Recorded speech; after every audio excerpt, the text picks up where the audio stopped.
அண்ணா வணக்கம். நான் போட்டிருக்க ஆம்னி பாருங்க, 2017 மாடலு, 3 ஓனருங்க, பியூர் பெட்ரோலு, 4 டயர் 90% மேலே இருக்கும். இன்சூரன்ஸு ஃபுல் இன்சூரன்ஸ் போட்டிருக்காங்கண்ணா. வண்டி ஒரிஜினாலிட்டியாக இருக்கும், ரீப்ளேஸ்மெண்ட் கிடையாது, டச்சப்பு கிடையாது, ரீபெயிண்ட் கிடையாது. வண்டி ஷோரூம் கண்டிஷன் அப்படியே இருக்கும். பிளாட்ஃபார்மில் பார்த்தீங்கன்னா புது வண்டி மாதிரி இருக்கும், கவுல் டெஸ்ட் பிரியாத வண்டிங்கண்ணா. வண்டி விலை பார்த்தீங்கன்னா 2,83,000 கேட்குதுங்க. வண்டி நம்ம வண்டி தான், கரூரில் பார்க்கணும். ஏதாவது ஐடியா உள்ளவங்க கால் பண்ணுங்க, ரேட்டு கொஞ்சம் அனுசரித்து கொடுத்துடலாம். வண்டி பார்க்க வேண்டிய இடம்.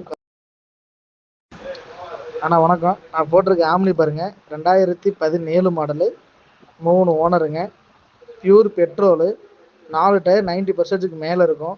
இன்சூரன்ஸு ஃபுல் இன்சூரன்ஸ் போட்டிருக்காங்கண்ணா. வண்டி ஒரிஜினாலிட்டியாக இருக்கும், ரீப்ளேஸ்மெண்ட் கிடையாது, டச்சப்பு கிடையாது, ரீபெயிண்ட் கிடையாது. வண்டி ஷோரூம் கண்டிஷன் அப்படியே இருக்கும்.